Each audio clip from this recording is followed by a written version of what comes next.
Most swimmers either avoid flip turns or they are completely out of breath after they do one. If that's you, it is not your fitness, it is your technique. In this video, I'm going to share with you the simple step-by-step method that you can learn to do a tumble turn or a flip turn. And that way you can actually save energy on the turns. You can be a lot faster in them. And you can also keep up with the people next to you who are doing those flip turns and coming off with more speed and more rhythm. So let's get stuck into this video where you're going to learn exactly how to do a flip turn without being out of breath or feeling dizzy at the end of it. The first step is to approach the wall smoothly. At the bottom of each lane, there is often a black T, and that T is to show you where you are from the wall. And you can use that to help gauge how far you are from the wall.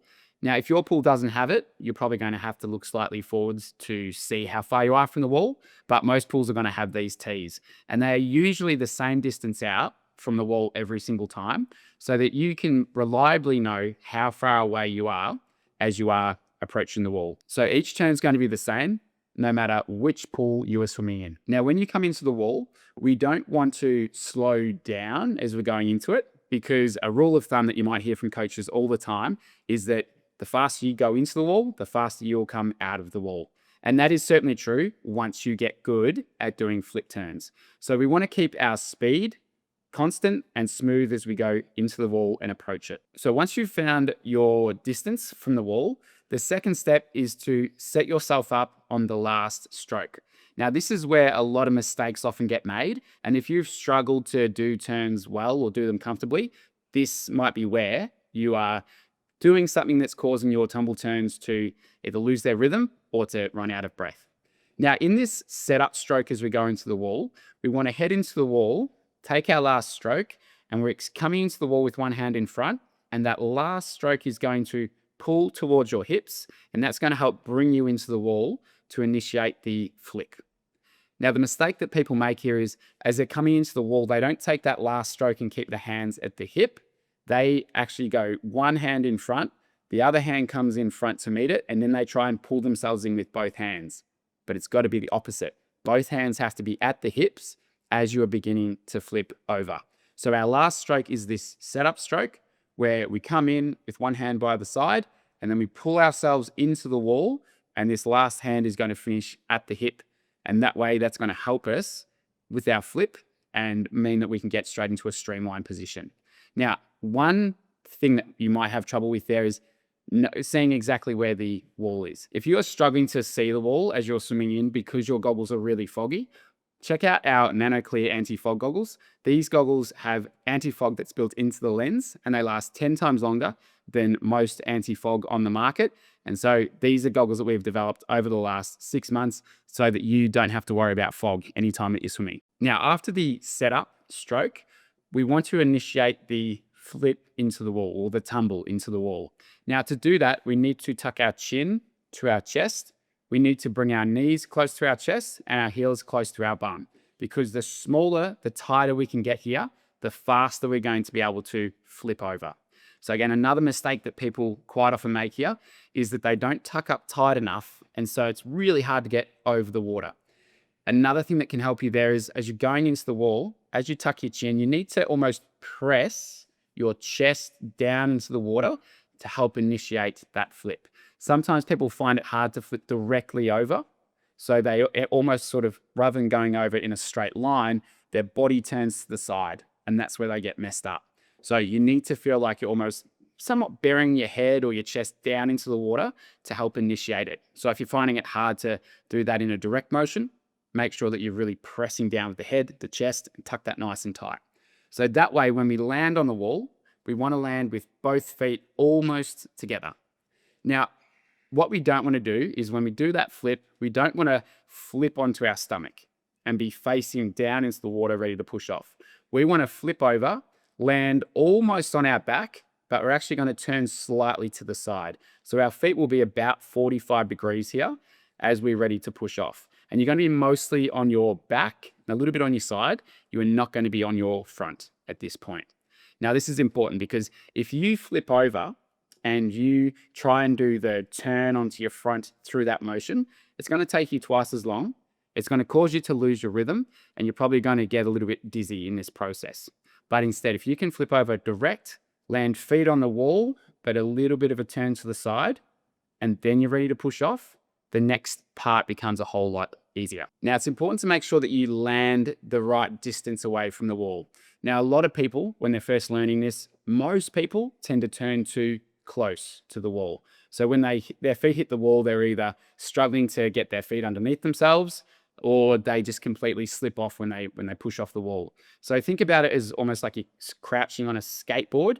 You're not going to get really, really low, but you're not going to be too far away. We're just kind of crouching down on a skateboard, and our legs are a little bit more bend than 90 degrees. Okay, so we're not too far away, we're not too close, but a little bit, I guess, less angle than 90 degrees with your legs, as you can see here in this shot. Now, we also don't want to land too far away where your legs are almost straight, and it does take several times of practice to get this length or distance away from the wall right. But once you get it, if you can embed that feeling, and if you can remember exactly where you're turning in relation to that tee on the bottom of the pool, that way it starts to become a habit and it's automatic. So you don't have to keep thinking about that as you are going through the next 6 to 12 months of your swimming. Now, once your feet have hit the wall, you've turned them a little bit, we also need to make sure that our hands go into streamline. And because we're going from hands that were at the hips and the body's flipped over, the hands are almost in that position ready to streamline. So the last step there is we want to get one hand on top of the other, wrap that top thumb around your hand like that, and then we want to lock that in. So try and lock the elbows in here, covering the back of your ears. And that way, when we push off, we're straight from our fingers all the way through to almost our hips, and then we can push off. And the more streamlined we are, the faster we're going to go at that point. Now, a mistake a lot of people make here is that when they push off, they look forwards. They break that streamline by trying to look ahead at where they're going. But that is going to slow you down by probably more than 50% if you push off in that way. So we need to make sure we're locked in, everything's straight from fingers through to our hips as we then push off the wall. And that is how you can keep your speed off the wall. Now, if you are finding that you're getting quite tired through this motion, it might be because you're not locking in that streamline. You might be pushing off like this. And even though it doesn't look like much of a change, that creates so much more drag. And so when you push off, it feels like you're hitting a brick wall, and you're going to slow yourself down so much.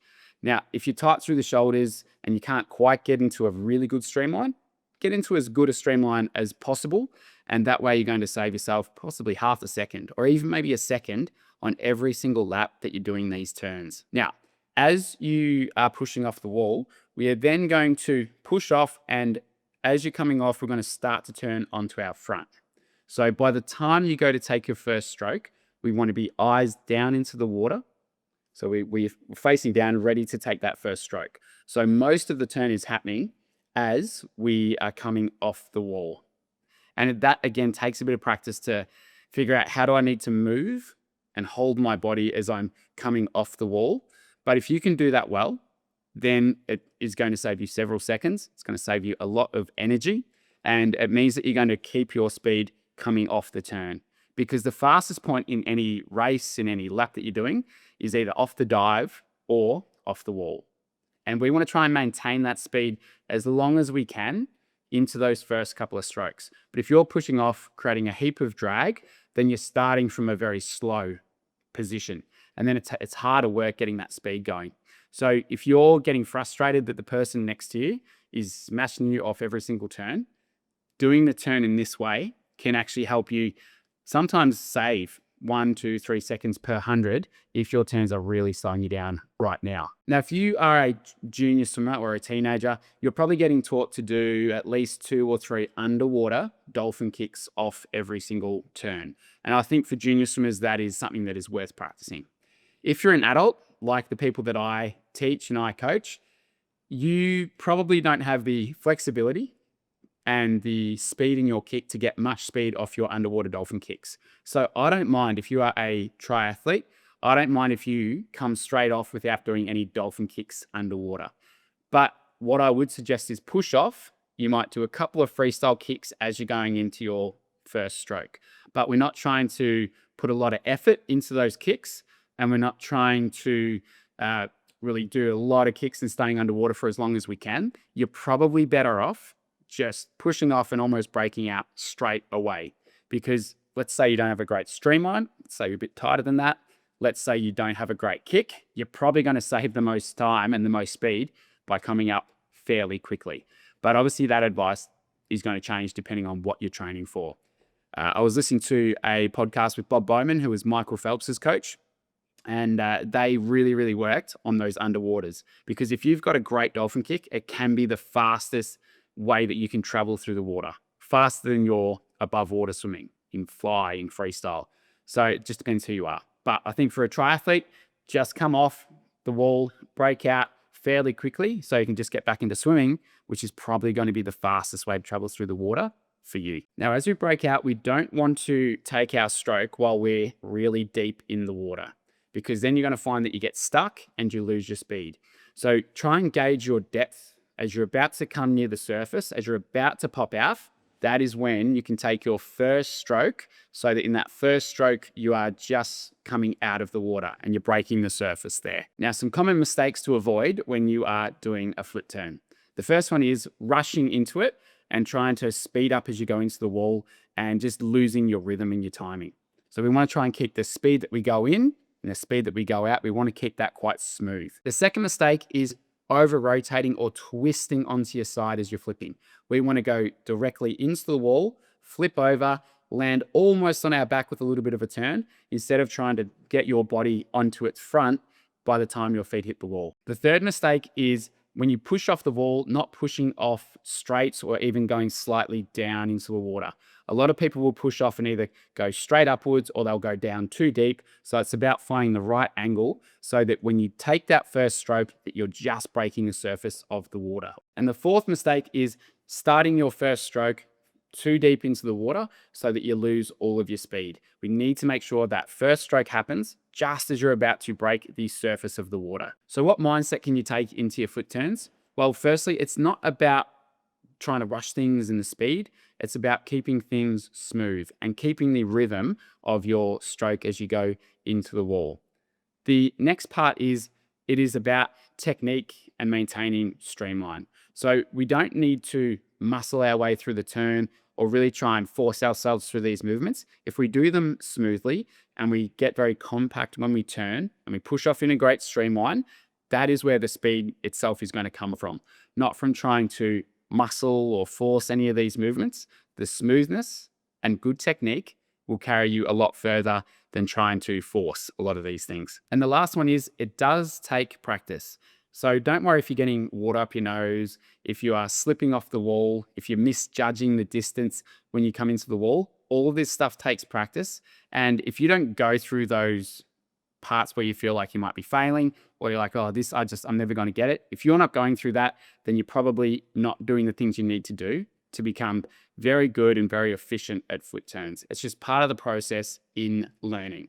Whether it's a 6-year-old kid trying to learn flip turns or an adult trying to learn flip turns, we all go through the same things and we all experience the same challenges. So if you can find yourself on the other side of that, then perhaps in 2 weeks or 3 weeks' time, you might find yourself starting to get very good at flip turns.